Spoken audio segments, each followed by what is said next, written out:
Israël n'a jamais été en aussi bonne place qu'aujourd'hui sur la scène internationale. Par le passé, parfois paria, souvent décrié, l'État hébreu est désormais un État qui multiplie ses alliances tous azimuts. Alors pourquoi Israël est si populaire? Aujourd'hui, on pose la question à nos invités. Yochanan Manor, politologue, historien. Bienvenue. Daniel Sheikh, diplomate, ancien ambassadeur d'Israël en France. Et Aryeh Ben Semoun, directeur exécutif d'Elnet France, organisation vouée au rapprochement entre l'Europe et Israël. Merci à tous les trois d'être avec nous. Un simple coup d'œil donc sur la carte du monde révèle la popularité grandissante d'Israël à travers le globe. Ils sont de plus en plus nombreux à tisser des liens étroits avec l'État hébreu, à réclamer son expertise dans tous les domaines. Alors après 70 ans d'existence, Israël est sur le point de rejoindre par la grande porte le concert des nations. Voici à Nicole. Le représentant d'un pays musulman en Israël, cela n'était pas arrivé depuis des décennies. Pourtant, le président du Tchad s'est bien entretenu avec Benyamin Netanyahou à Jérusalem. Une rencontre historique entre les deux hommes qui a pour but de renforcer les relations entre les deux pays. Alors reprendre la scène diplomatique avec Israël. Dans combien de temps, à votre avis? Mais si nous sommes venus pour ça. Inch'Allah. Inch'Allah. Et après le Tchad, le Soudan pourrait être le prochain sur la liste. Israël évoque aussi le Nigeria. Le pays est en pleine opération de séduction face au continent africain. Benyamin Netanyahou lui-même avait effectué en 2016 une tournée diplomatique de plusieurs jours en Afrique de l'Est. Un voyage qui avait emmené le Premier ministre israélien en Éthiopie, au Kenya, au Rwanda, mais aussi en Ouganda. L'Afrique est un continent qui monte. Israël a hâte de renforcer ses liens avec tous ces pays. Beaucoup de leaders africains sont venus en visite en Israël et je suis fier d'être le premier chef de gouvernement israélien à venir en Afrique subsaharienne en plus de 20 ans. Après de nombreuses décennies, je peux dire qu'Israël revient en Afrique et que l'Afrique revient en Israël. Mais il n'y a pas que l'Afrique dans la ligne de mire israélienne. Dernier allié en date de l'État juif, les pays du Golfe. Pour la première fois de l'histoire, un Premier ministre israélien a été accueilli à Oman, accueil en grande pompe et devant les caméras.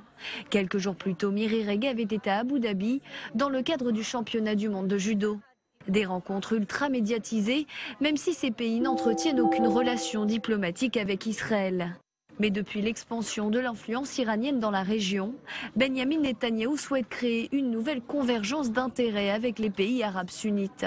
Sur le continent européen, là aussi, Israël innove son champ relationnel. Je souhaite parvenir à un équilibre dans les relations pas toujours amicales entre l'Union européenne et Israël, afin d'entretenir des relations plus justes et plus sincères. Je le fais par des contacts avec des pays de l'Union européenne, des pays de l'Europe de l'Est et maintenant avec des pays baltes. Israël n'a jamais eu autant de bonnes relations avec les pays du monde, pourtant rien n'était gagné.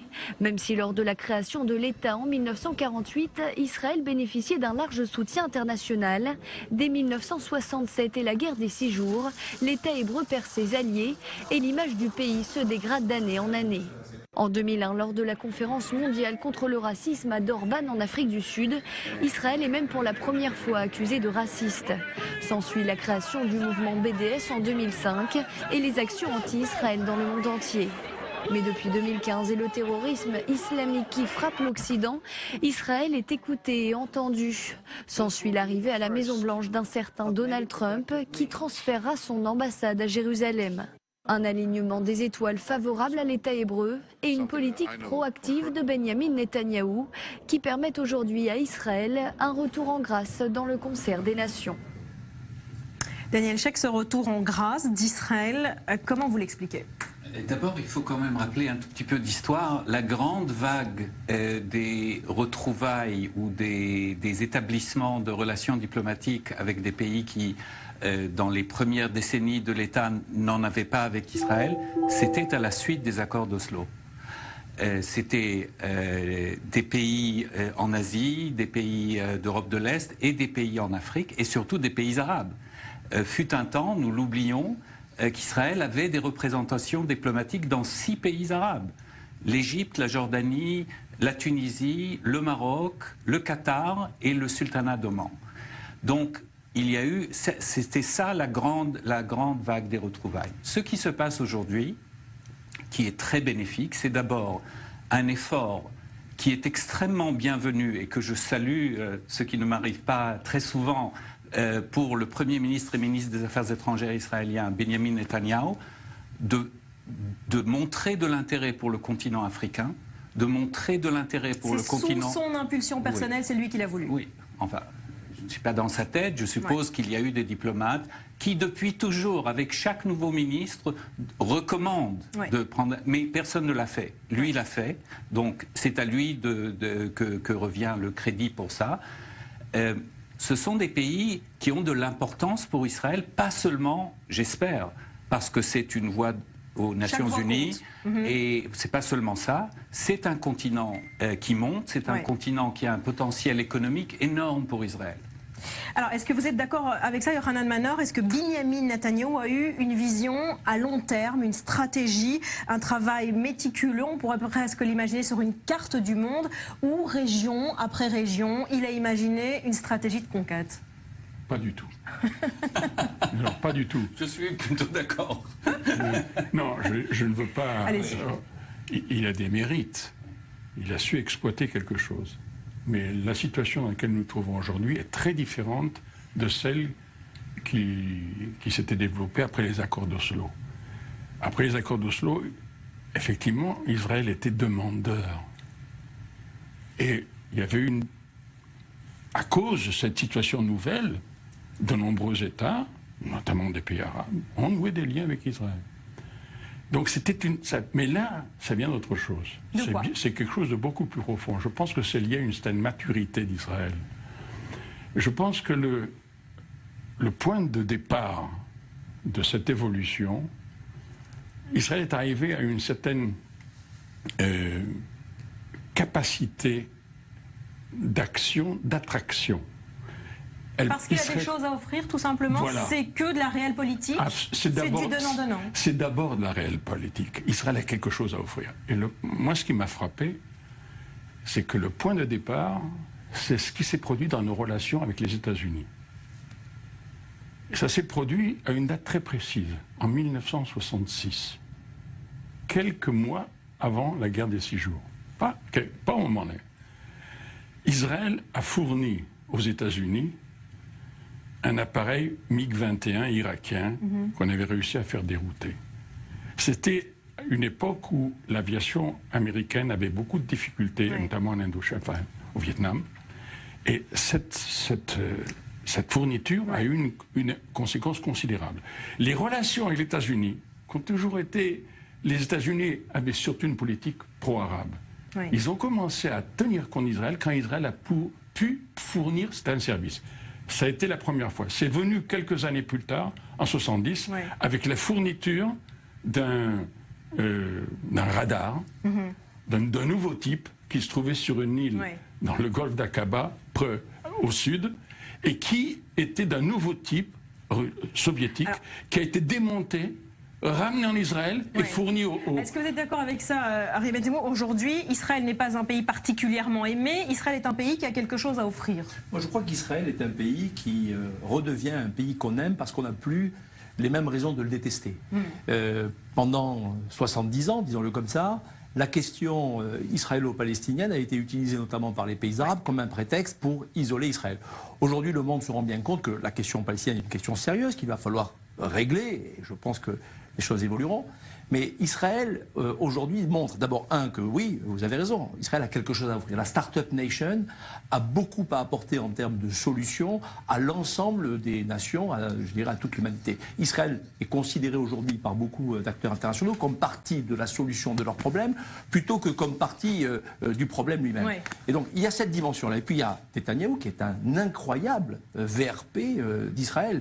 Moi, je l'ai vu à l'œuvre dans différents cénacles, aux États-Unis, en France, en Europe, à Bruxelles. Il parle d'Israël comme personne ne l'avait jamais fait avant lui. Mais en même temps, Israël n'a rien à voir aujourd'hui avec ce qu'Israël pouvait être il y a une trentaine ou une quarantaine d'années. Donc cette Startup Nation, ce monde de l'innovation, de la technologie, ce monde de l'entreprise, Israël sait le vendre, Netanyahou sait le vendre également.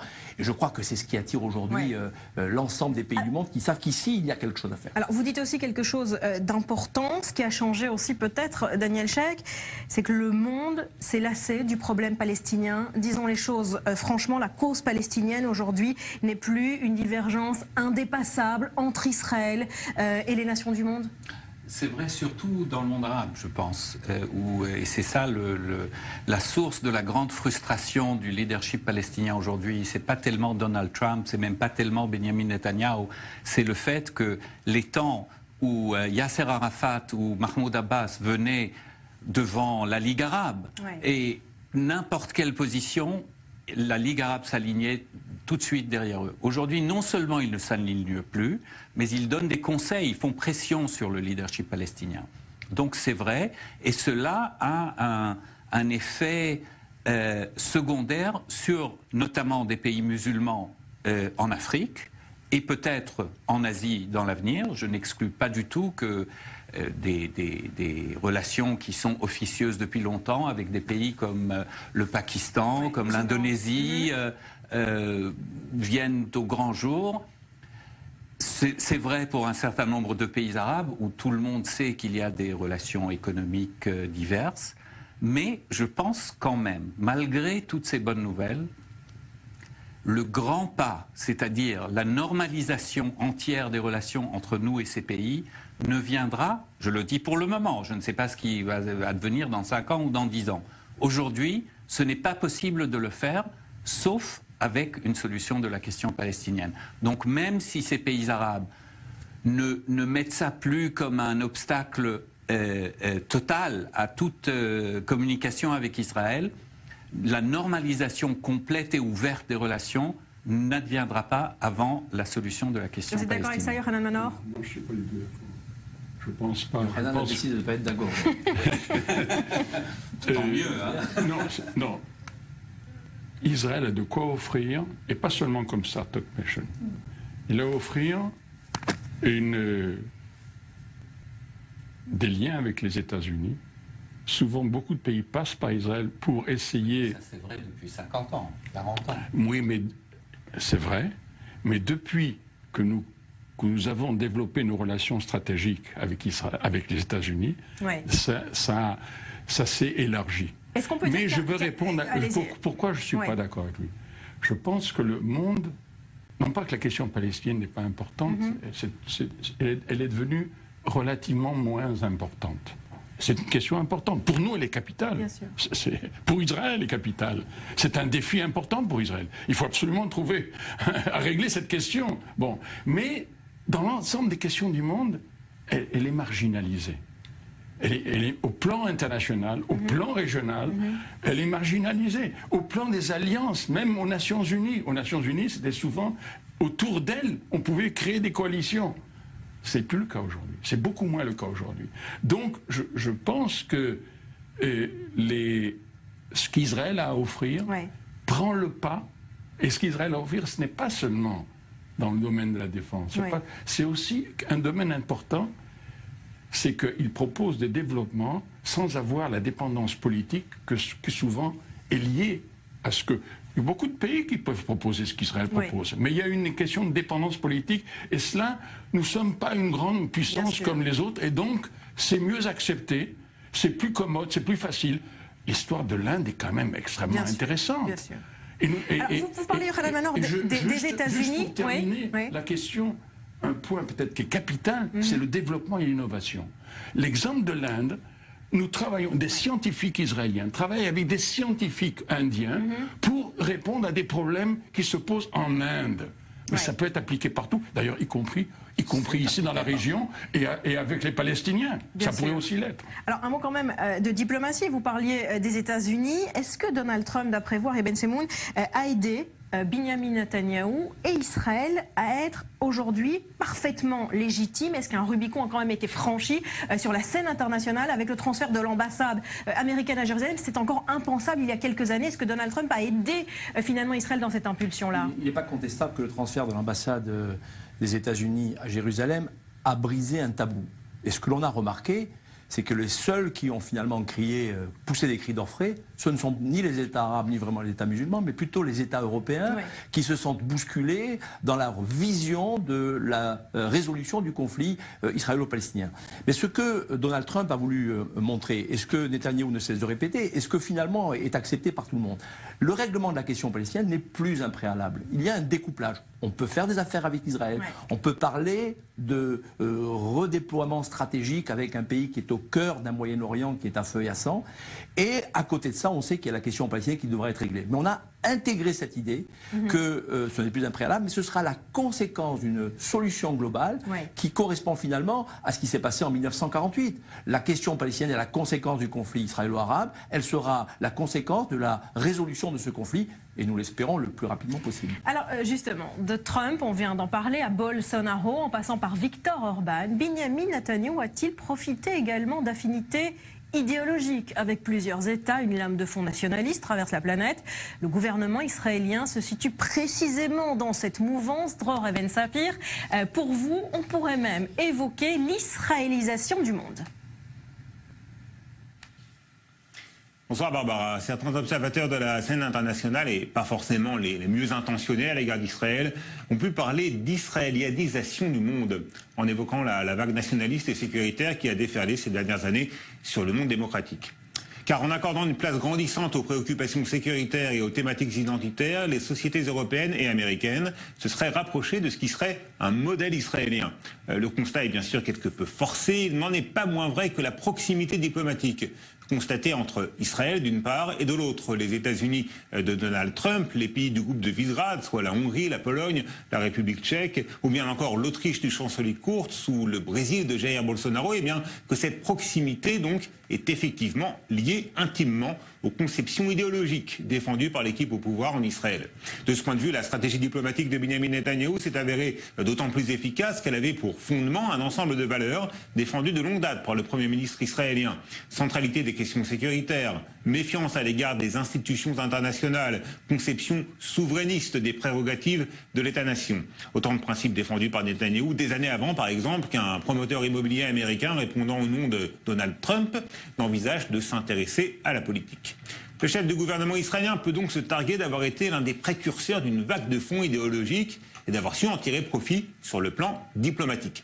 Mais cette adéquation a aussi ses limites et ses contradictions, car c'est justement l'Israël pluraliste, libéral, démocratique qui est présenté, valorisé, glorifié même par les représentants officiels et par les partisans de l'État hébreu. La seule réelle démocratie du Moyen-Orient, modèle de tolérance envers les homosexuels, dotée d'une Cour suprême prestigieuse, garante des libertés individuelles et des droits des minorités, dotée également d'un système politique permettant l'expression de toutes les opinions, y compris celles de la minorité arabe du pays.